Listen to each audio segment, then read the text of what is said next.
Hey guys, so I know that Pixar isn't doing any sequels anytime soon, but I thought I might go over the do's and don'ts when making a Bug's Life 2. So number one, don't bring Hopper back. Make an entirely new villain, one that's even tougher than Hopper. A lot of people have said that if they ever make a Bug's Life 2, they should completely retcon Hopper's death. Oh, he actually survived the bird attack, and he should try to take revenge on Flick.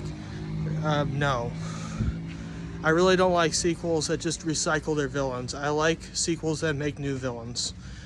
So how about a spider is the antagonist in the second one, but he's not exactly like Hopper. Instead of being to the point evil, what if he's a trickster and he tries to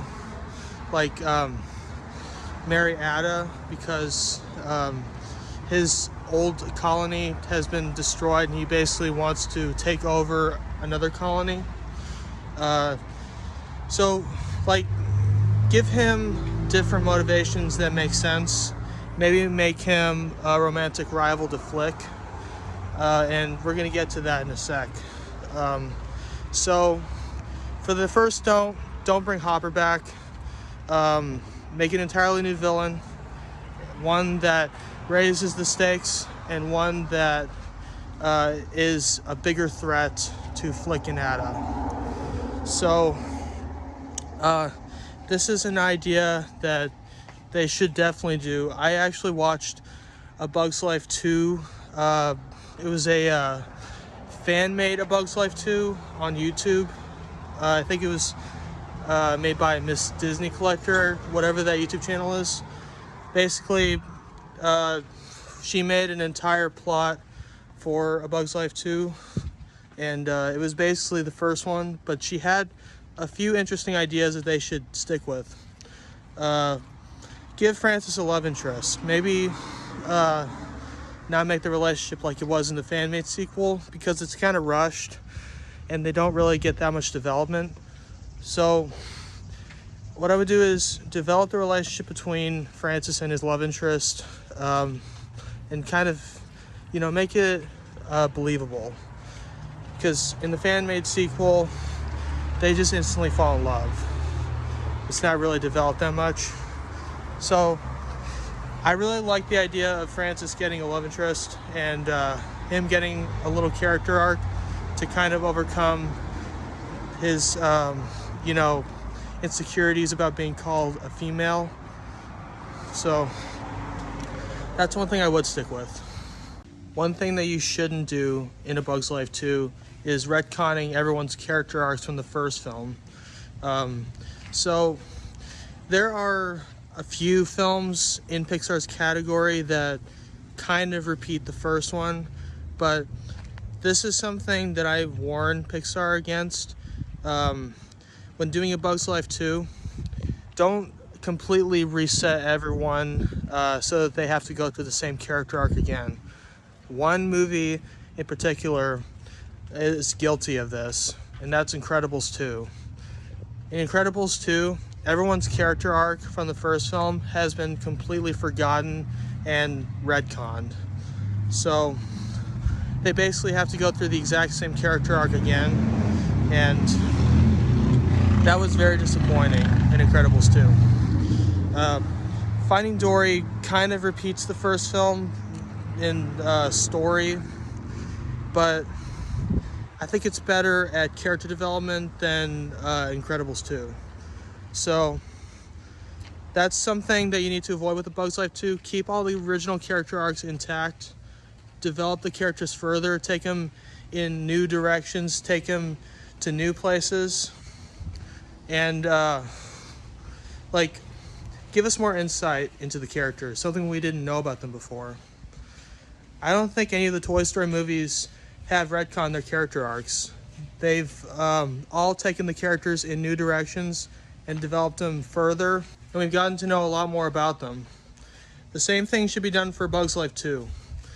Develop Flick, develop Ada, develop all of the characters in new ways. And speaking of character development, this kind of ties into one of the major things that should be done with A Bug's Life 2. I'll get to that in a sec.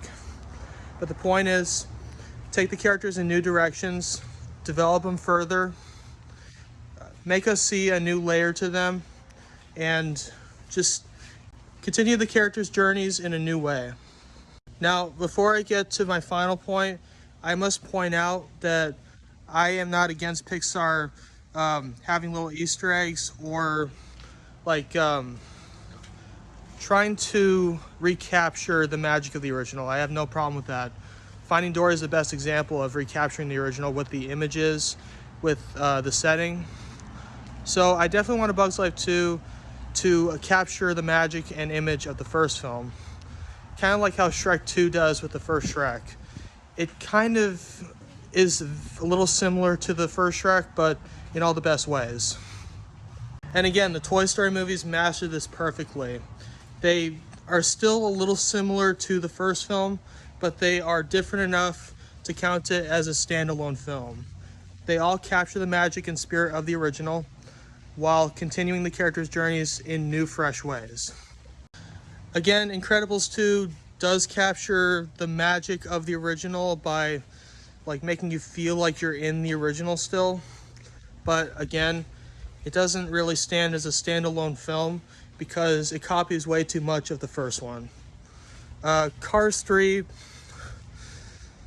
it is a standalone film, but it kind of feels like it copies a little too much of the first film.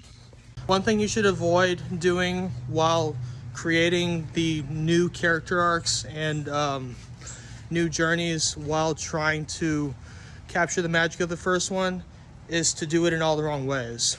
Cars 2 is the best example. It's nothing like its predecessor, except for the fact that it's a Cars movie and that there is racing in it, but the tone of it and the focus are nowhere near the area of the focus of the first film.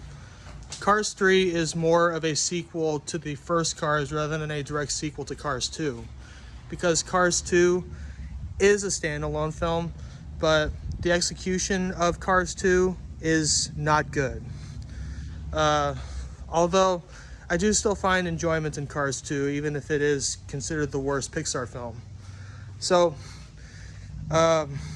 do new things with A Bug's Life 2, but try to execute it right. And don't go off the rails bonkers like Cars 2 did. Okay, so now that I've gotten all that out of the way, let's talk about the final do when doing A Bug's Life 2. Having a conflict between Flick and Ada. I think it's safe to say that Flick and Ada should be the heart of A Bug's Life 2. Since it's implied that they would be together by the end of the first A Bug's Life, they should be the main focus.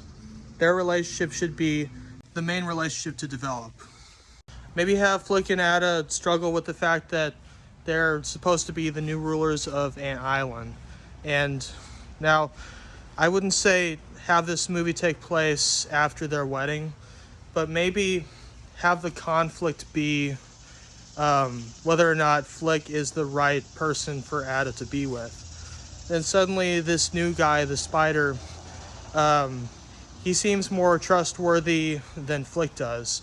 Maybe Flick lies in the movie, which causes Ada to reconsider being with Flick. And so that kind of splits them apart in the movie. And then they have to work their way back to each other through that. All while trying to defend themselves from these giants, which are actually humans. So this is how I wanted to introduce the spider. Flick and Ada are about to get married when all of a sudden these earthquakes happen. And so right as they're panicking, because these are the new threats, like these are 10 times worse than grasshoppers, these spiders come in and they fend off the humans, and they're seen as the heroes. But Flick is suspicious of these spiders. So he constantly tells Ada that he doesn't trust the spiders and they're up to no good. But she doesn't believe him. So that kind of causes a rift in their relationship, which causes Flick to leave the island. And he eventually ends up meeting up with the circus bugs. They meet somebody that knows this spider and basically confirms what Flick was suspicious of all along, that they're up to no good. So that causes him to go back to Ant Island to save Ant Island and Ada. And maybe have Ada realize that this spider is only using her to get to the throne. So that's how I would develop Flick and Ada's relationship in this movie. They eventually get back together. Together they defeat the spider in a climactic final battle that's kind of similar to the first one, but not really. It's a lot, the stakes would be higher this time. The spiders would be much more menacing than the grasshoppers. So they would have a tougher time winning the day again. And instead of having the spider being eaten by a bird, let's have him fall to his death from the tree on Ant Island. Maybe have him being foiled by Flick and Ada by being on a branch that's about to fall off, but all of a sudden Dim and the circus bugs save Flick and Ada at the last minute, while Spideris, the name of my villain, falls to his death. So after that, Flick and Ada make up, and after that we see them get wed, and that's when the movie ends. So that's just my thought for what the sequel could be. So those are my do's and don'ts when making A Bug's Life 2.